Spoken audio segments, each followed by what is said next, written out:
Hey Woozot, it's Dani. Welcome back to my channel. So today we are talking about all things September. What I used and did and saw and read, all the things September.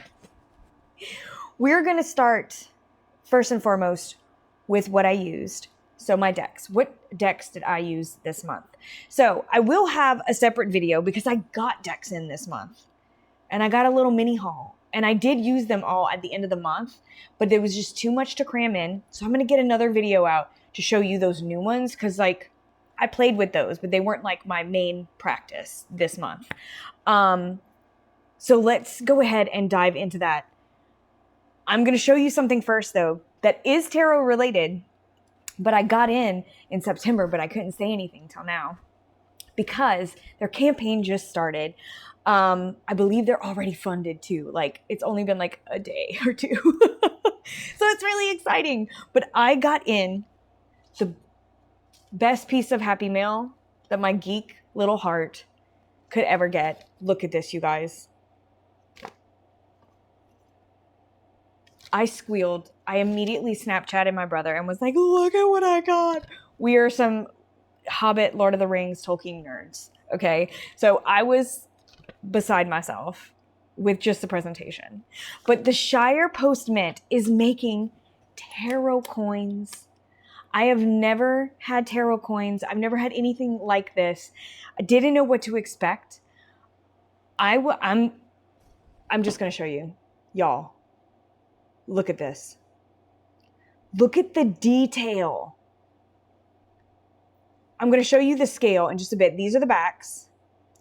I got a 3-card draw. Oh, there's the 2 of Wands. This is going to be a pip style deck.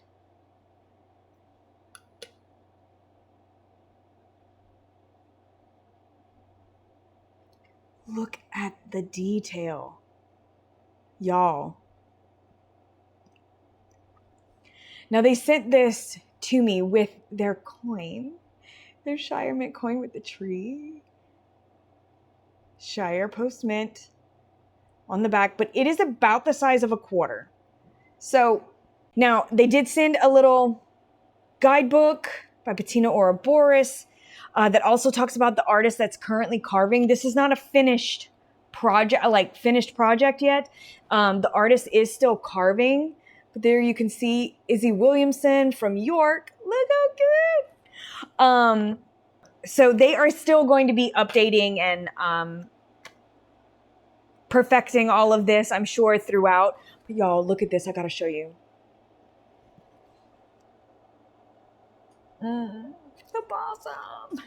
I loved it. So yeah, I thought these were so incredibly cool that I had to share. They're so, like, I love the sound. Oh, wait. They're so tactile. Like, I'm obsessed. I'm obsessed with this. But anyway, that little tarot happy mail made my little geek heart happy. But let's dive into the full decks that I used. So I did keep up with my playing cards. So I do have my petite fille. I mean, she lives on my desk anyway. So even if it's just playing games, or I call it kind of like running drills, where I'll like pull 2 and I kind of pull 2 or 3, like whatever I want, and just like go through and read the cards, like just pull and create scenarios. So regardless, I usually keep this around. Next is another one that I'm repeating. I don't know how long this is going to last because I guarantee you I'm going to talk about this again in October. Triumph Della Luna Illustrated has just stayed on my desk. That's all I want to use. I don't know why. I'm just so into it right now.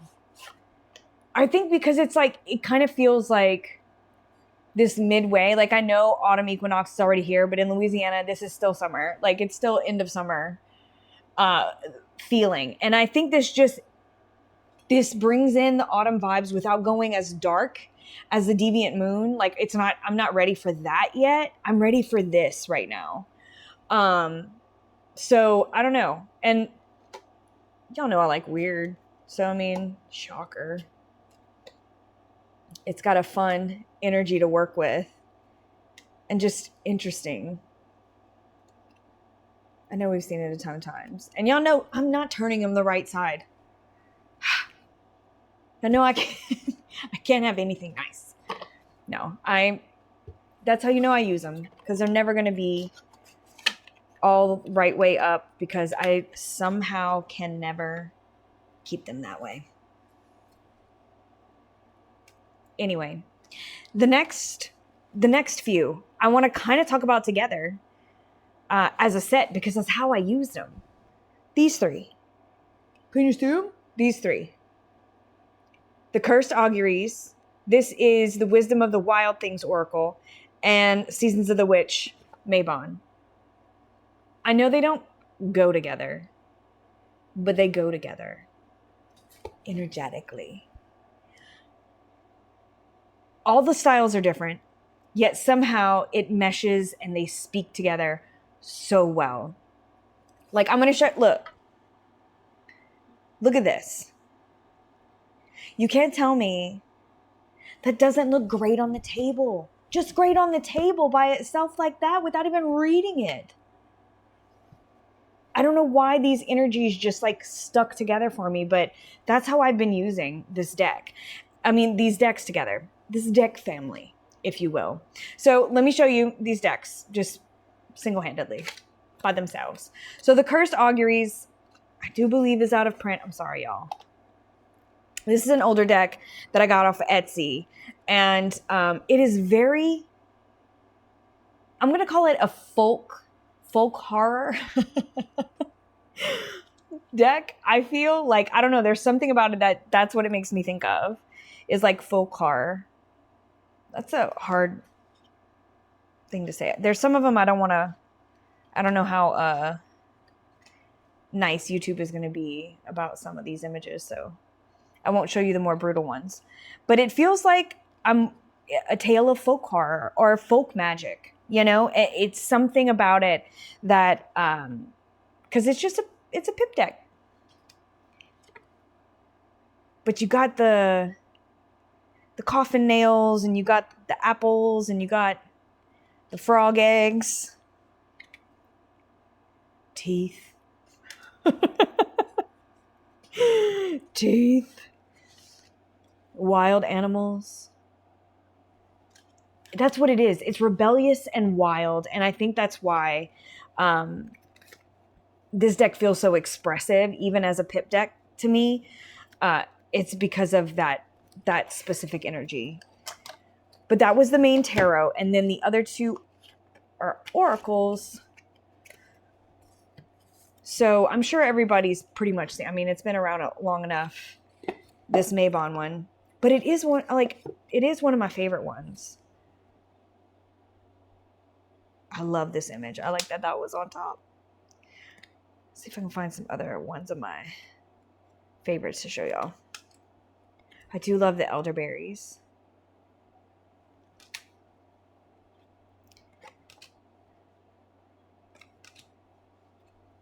I just like the colors and the tones. There's a few that I absolutely adore. I love this one, The Darkness Falls. Because I think it really does a good job, this one in particular, of bringing in that end of summer into Samhain.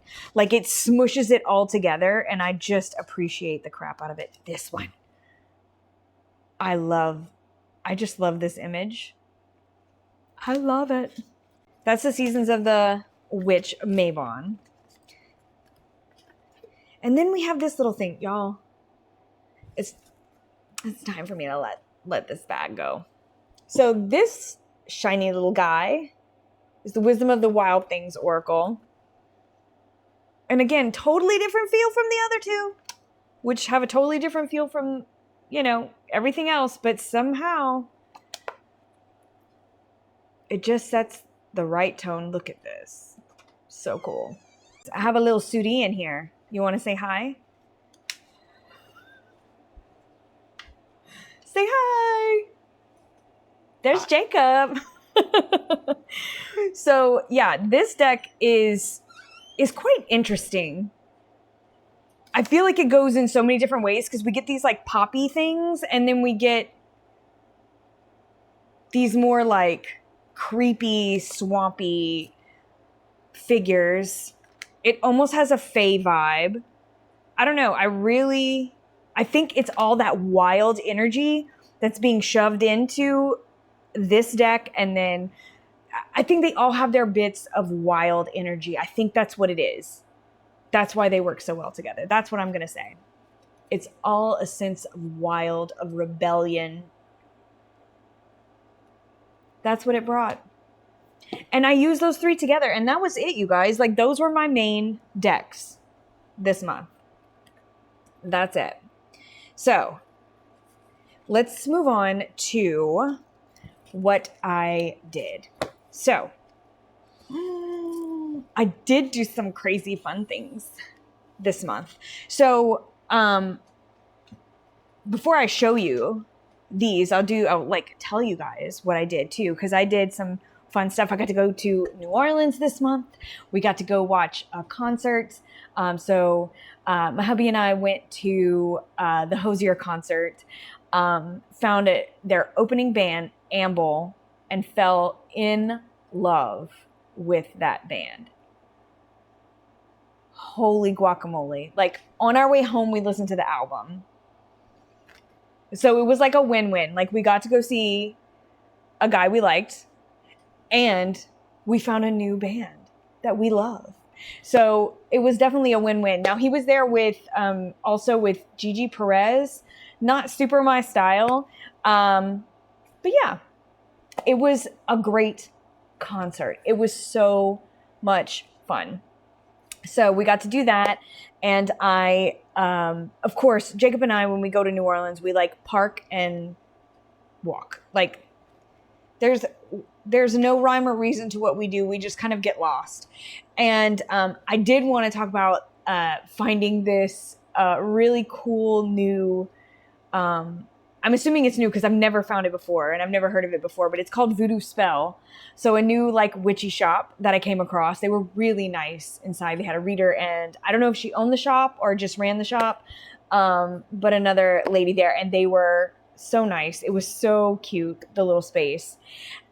But on the side of this little witchy shop, this is on Royal Street, I believe, was a gallery of this artist who like bases a lot of her art on Sesame the Opossum.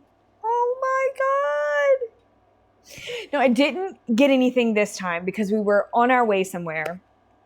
But oh my gosh. So the guy that was there was telling us that she is a wildlife rehabilitator, and she especially loves working with and has raised many possums. And so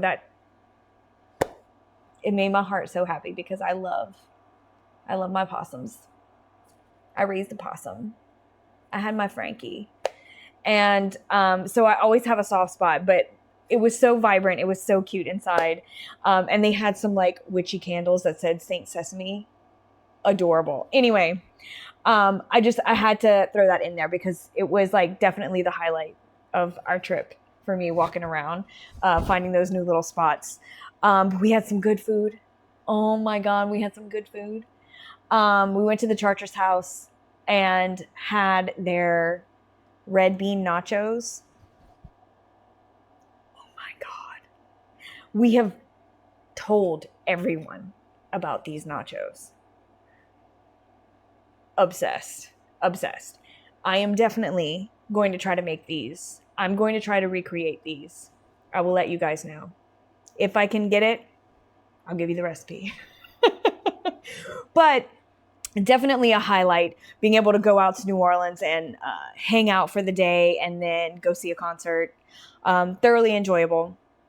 And then we also went to Baton Rouge this month because I've been obviously making my journals, and I am obsessed right now with making ones in the Reader's Digest, the old like pattern Reader's Digest books. And I know that there's this one thrift store that had a ton of them. And so we went and I racked up, y'all,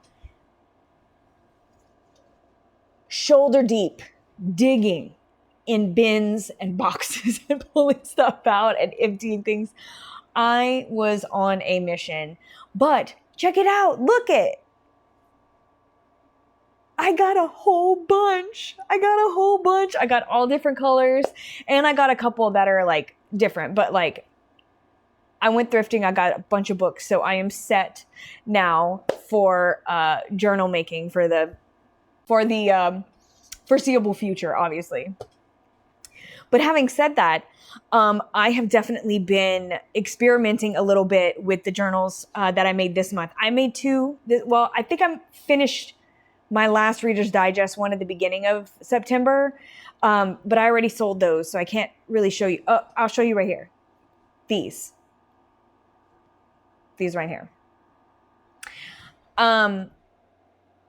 But I experimented the latter part of September with these. So I had a little notebook that I found. It was all busted and beat up. So I gutted it and then redid the whole thing with fabric on the spine. You can see it's got two signatures.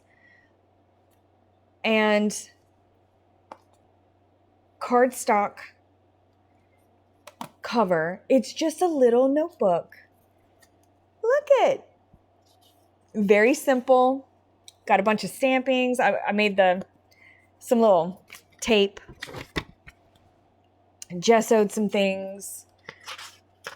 Look how cute. Anyway, so I kept this one very simple. This is mostly just for pasting and writing notes or putting stickers or doing whatever. And it's got a little closure. So that's the first time I ever did one where I covered and set a whole new closure and kind of just made a fun little notebook. I want to do a few more things like these where I'm not doing full like decoration, but literally just making the notebook. Because these are super fun and I can focus all my energy on the bigger ones and then be able to experiment with these smaller ones. And this one, by far my fave. Look at this. I did a full fabric wrap. I had this book. I literally peeled it down to the chipboard. Literally nothing but chipboard left. And I did a vintage, I believe this is either 60s or 70s. This is all thrifted. You can even see the little age line in the pattern. So either from the 60s or 70s, I got this thrifted fabric. And I set this little book. I even did, because I have pages that I've collaged and stuff with books from that era. And I made tape to match the cover, like to mimic the cover. How cute. I had so much fun putting this one together. But this one I'm kind of leaving. I have a couple things that I made for it. So like, I just kind of made this. I'm going to stick it in here somewhere and I'm going to fill it with ephemera. I'm going to do some gessoing and maybe stamping on the pages. But I'm going to keep this one mostly fully open as well. But I'm trying to show you. I made some, I fixed up some pockets in these. Here we go. So I got like some pockets that are set and like in this one, I have a few right here in the center and then you turn it. So all my little pockets and stuff that I'm going to create, I want to shove like matching or corresponding ephemera or stuff that I just really like that I would put in here. I'm going to shove it in there and then it has this little closure, just a little wrap closure that I set with a vintage button that I have on both sides. And yeah, just a simple little notebook. So I I've just been having a really good time. I'm like a kid in a candy store, like just experimenting with new covers and different styles and just having a blast. But then I also worked on my journals this month. So our Fill Your Journal series, we got two more pages in this month. The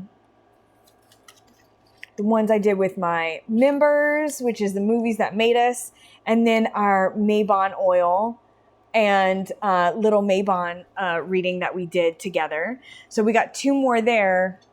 We're getting towards the end. I think we're a little more than halfway or right at halfway. So that one has been worked on this month. And I believe I talked about it last month. I wasn't sure what I was going to do with this, but I'm keeping it. I'm going to keep her because I am going to be playing around with some new journal techniques this month in October, and kind of moving forward. I'm trying to play around with some stuff to see kind of what sticks and what doesn't. But I want to use this in particular as a prompt journal. So I started that. So like I have a little card reading in here. This one I found a quote that went with the inspiration Pear Tree Court card that I put as a little tab. So I got like quotes and stuff on the back of that. This talks about spirituality. We got smoking was the topic here. In here is all kinds of little journaling prompts and other little things like strips of paper. I just like writing on it.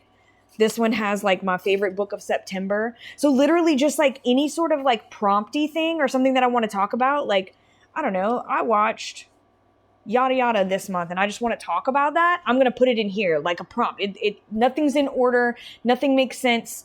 It's just going to be prompts and I'm just going to fill it up. And I've even been taking the ephemera that I already put in here and I'm just decorating and writing on it. Because why not?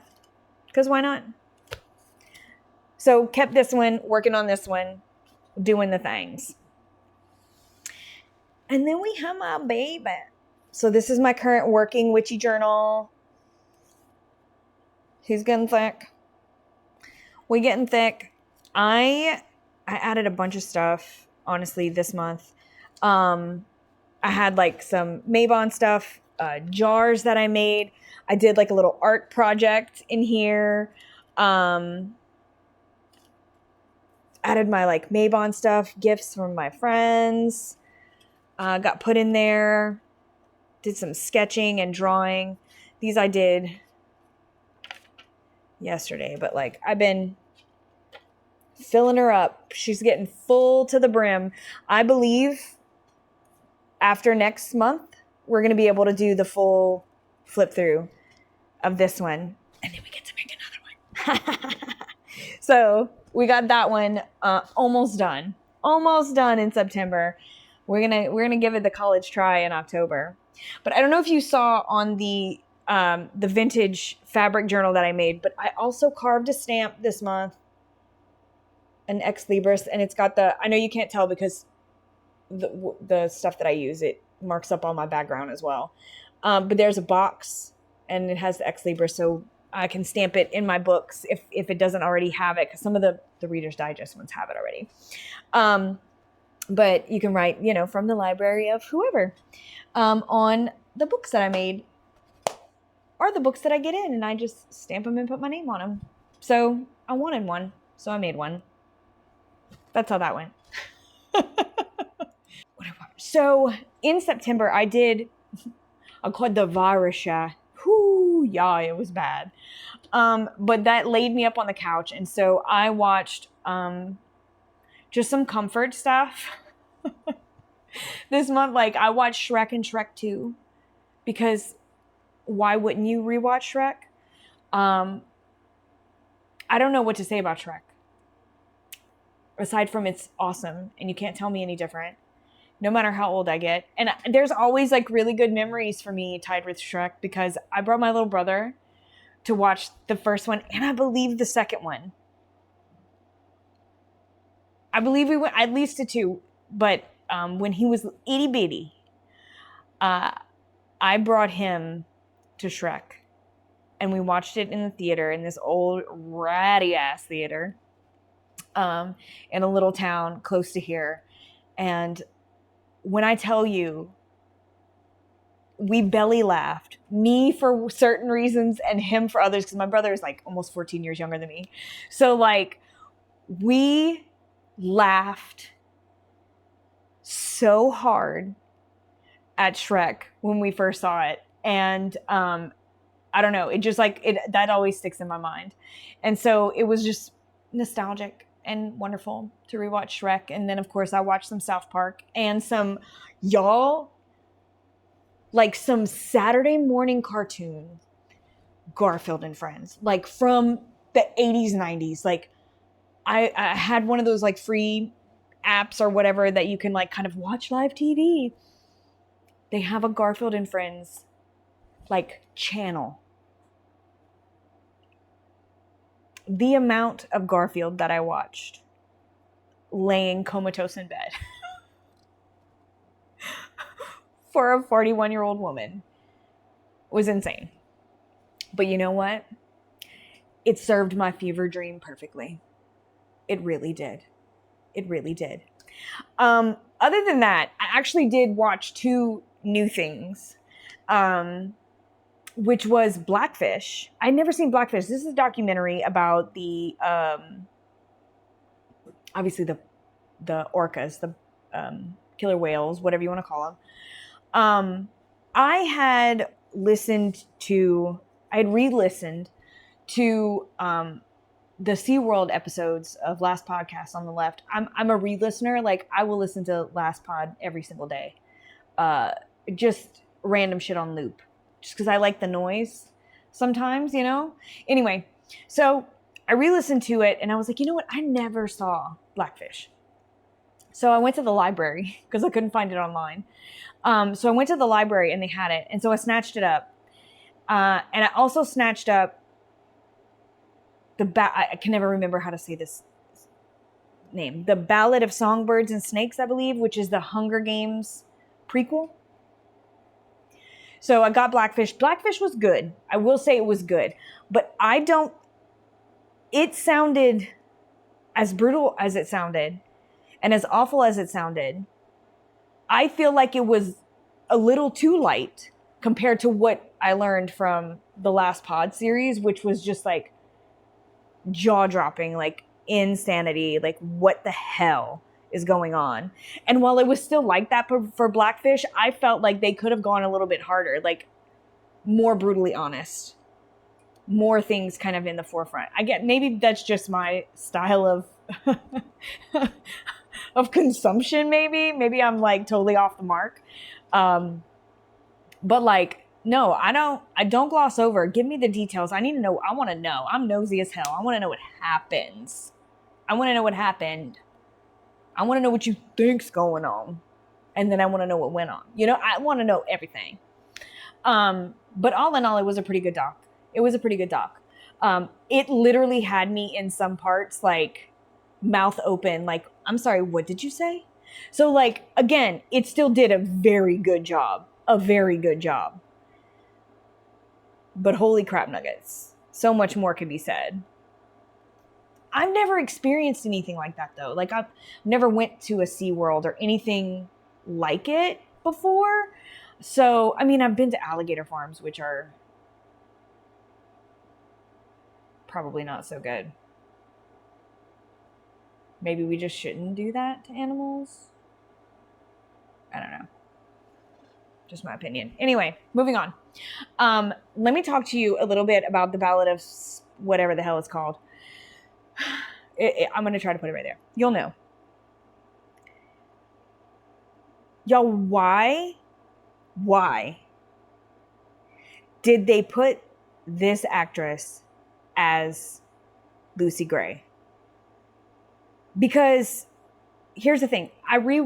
Spoiler.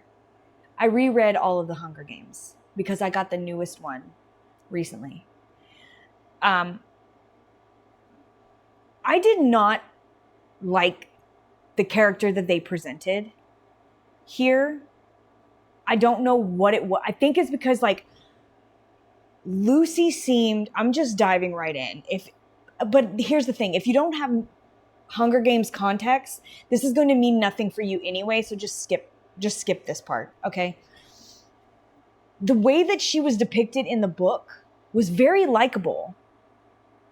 There was a little bit of sass, but like, and obviously some grit in there. Like, I'm not saying that she wasn't, but she was so much more delightful, so much more likable in the book that I felt like they really did that character a disservice because I wasn't convinced by her charm. I don't know. I don't know.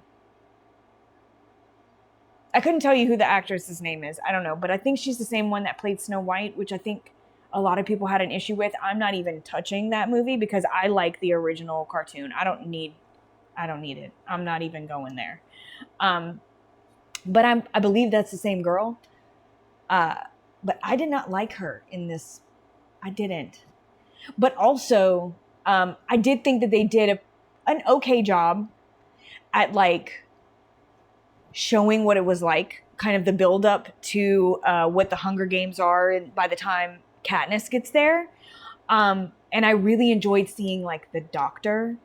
Oh my God. She played that character so well.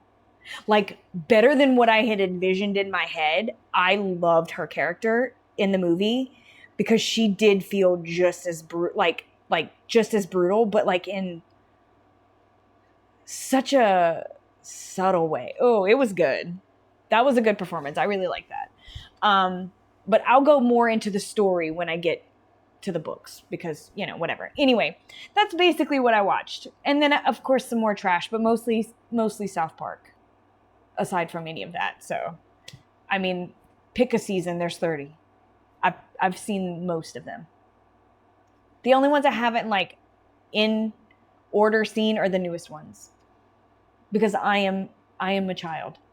I mean, a teenager. Because it's not appropriate for children. But anyway, South Park came out when I was in high school. So there's always going to be a spot in my heart for that raunchy TV. Anyway, let's move on. I'm lying to you. I am not moving on. Because I just opened my list and I forgot something.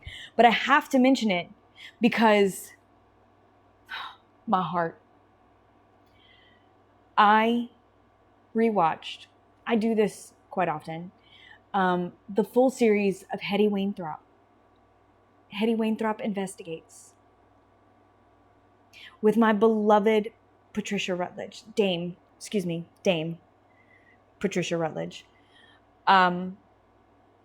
Who plays my soul character, Hyacinth Bouquet, in Keeping Up Appearances. But I also, like Hetty, I love this whole series. I don't know what else to say. She stole my heart in everything I saw her in ever. But these two really hold her whole energy for me, like what I love the most. And I got word like 2 days ago. Like Jacob messaged me and was like, no. And I open it and it showed that she passed away. And I was so sad. And like, I understand that this woman lived a hell of a life and she was 96, I think. But the world just feels empty now that I know that she's not here anymore. It made me so sad.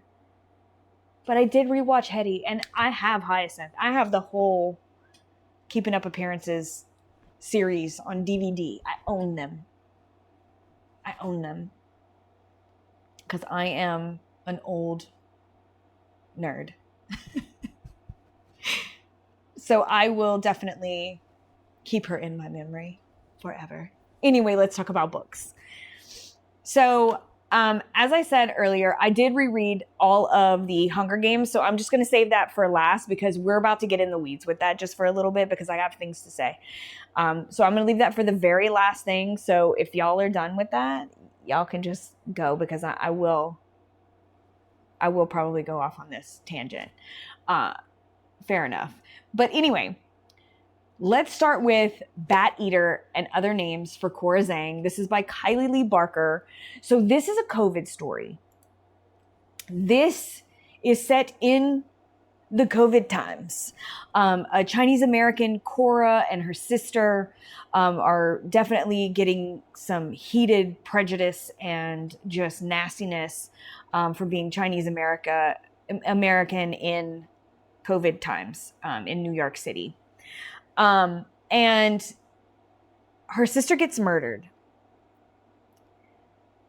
by, I don't know if I really want to say, anyway, I'm not going to go too much into detail. I don't want to spoil anything because it was a really good book. But her sister gets murdered. And after this, Cora is working with a crime scene cleanup crew. And there's been a stint of Asian scenes that they have been cleaning up, that they have been finding weird things at. And this definitely turns into a hungry ghost story, which was super interesting. There are some parts of this that are very like some scenes of this book that are very much planted in my head. And it was a really good story. But I will say this, because I want to be super honest. While I enjoyed the book, I have been racking my brain. And I didn't look it up because I was like, it's fine. I don't want to tell y'all the ending anyway, but I cannot for the life of me remember the ending. I remember vividly certain scenes. I know the general gist of the story, but I cannot solidly remember how this ends. So take that as you will. But this was a really cool story. And if you know anything about Hungry Ghost, I really didn't much going in. But the concept was really cool, and it had some pretty cool scenes in it. Like, very vividly remember some of these scenes, so it was wild. I would pretty much recommend. I would recommend. The next book that I read, which is I read 2 aside from the 5 Hunger Games books in September.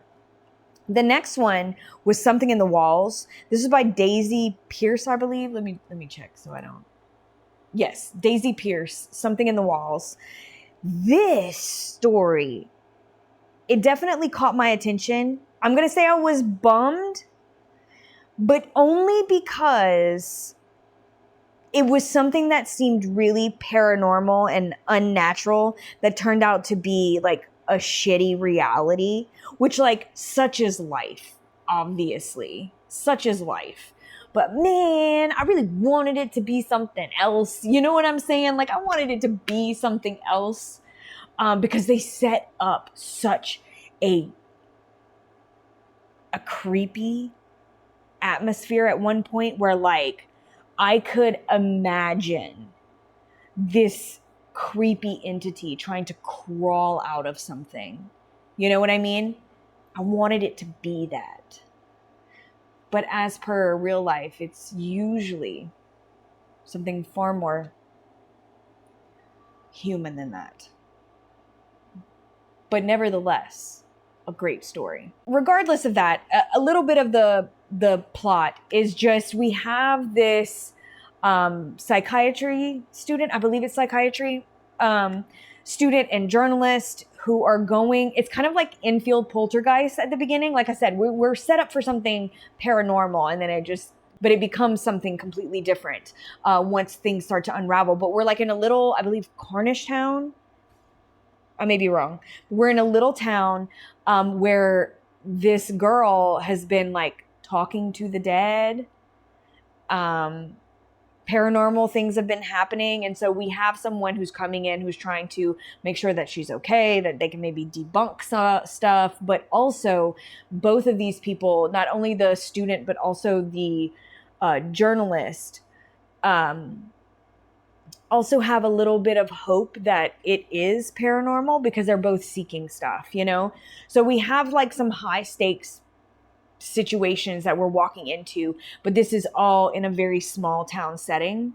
And so what's happening in reality versus the folklore versus the kind of weird assumptions or views of the town, it all kind of melds together to create this story. But I will say this, a very satisfying ending. I really like the ending. I was like, yeah. So I would definitely recommend this one for sure. Now, let's finish everything off with these Hunger Games, because I have been in Pan Am most of the month. I've been obsessed. I never listened to them before, the Hunger Games trilogy, or anything. So I actually, because I got Sunrise at the Reaping, which is the latest book in this Hunger Games story, I read that this month, which is Hamish's story. Hamish, we know from the original trilogy as the victor of the second quarterquell of the Hunger Games, which is like the 50th anniversary. This book, it makes me want to be like, Suzanne, rewrite them all. You don't need you don't need to change anything, but I need you to add in the brutality and the depth into, especially the Hunger Games trilogy, the original trilogy. I want more of that in there. I want that. I don't know. That's the best way I could describe it. It was brutal. It was heart-wrenching. It was infuriating. And I know that revisiting the Hunger Games in the climate that we're in right now, I knew it was going to hit different, but like, it made me like just hunger to know all the little details. I'm like, I need to know how this got here for real. You know what I'm saying? Like, I need to know step by step, because like, we need to pay attention to this dystopian view. And I think that that's, people who are rereading right now, any dystopian novel, I think kind of feels the same. Like, we're all just kind of like side-eyeing everything. But the way that this story was presented threw me into re-listening, like sent me into a reread of all of the other books. So I read all 5 of them. I started with Sunrise at the Reaping. Like I said, that's Hamish's story. There's not really much else for me to say aside from just read it. Like, I'm not going to explain. It's the Hunger Games. It's Hamish's story. How he gets chosen, how he gets through it, what happens. Like, I'm not spoiling anything. It was, I don't know why, it just caught me. It was so good. So from there, I went to the Ballad of Songbirds and Snakes, which that's what caused me to watch it, because that's the only one I hadn't watched yet, because I have the other 3. And I believe the newest one is going to come out next year. So I'm hoping that they do a good job with that one. But I reread the Songbirds and Snakes. And my note for this reread, like the first thing on my note, I have to read it to y'all, because I just summed it up all for you. Hold on. Okay, here it is. My note says, Snow is a piece of shit narcissist, basically. That's the long and short of it.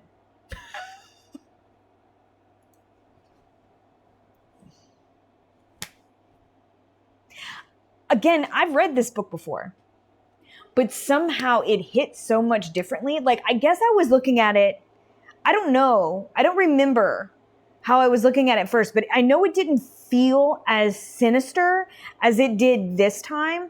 I think because I kind of went in just like happy to have another Hunger Games thing, and I just like scooped it up and it was whatever. But after reading Hamish's story and like seeing again like different parts of President Snow's life, which is what Songbirds and Snakes covers. This is the 10th Hunger Games. This is when they first start to become a spectacle in the way that we see it in the original trilogy. This is where it starts to amp up into like a game show, basically, with the help of Snow. But looking at him through, I don't know, the lens of where my brain is today, you can see the manipulation and the narcissism immediately in this character. There is nothing to love about him, because even in this, like, which I see, I don't know, so clear this reread, whereas like I thought maybe he might have had this kind of love story going on, but he never did. He never did. He never saw someone that wasn't from the capital as really a human. It was all me, mine. It was possession. So again, on this reread, it was a totally different feel to everything that I read. Like, this particular character was so nasty. And like at the core. And there are moments where you're like, maybe he'll did he have redeeming qualities in the beginning? I don't think so. And I feel like they captured that a bit in the movie, but not as much as they needed to, although the performance was pretty good. But they left a lot of the core story out. Because we also have a storyline of his friend who was actually from the districts that he was kind of tied to, and like the manipulation and the backstabbing that went on with that. And like, there were so many different levels. So rereading it, I feel like I got way more of the story than I did the first time. And I don't know why, because I read it physically the first time, which usually brings me more into the story. But this time listening to it, I don't know. I want to say I might have listened to that one in a day. Like, I've devoured the audiobooks of this month. So yeah, that's kind of the basics of that one. And then of course we have the trilogy. So Hunger Games, Catching Fire, and Mockingjay. I always loved Katniss's character, which is who we follow through the 74th in the first book, the 74th Hunger Games, and where things kind of kicked off, to Catching Fire, the third quarter quell of the Hunger Games, which we see from Katniss and them's perspective. And then the third one is Mockingjay, which is the result of the end, right?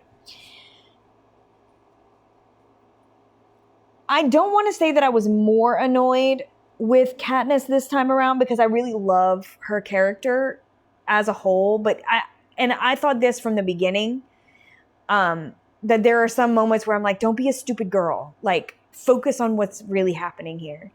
We don't need this like love.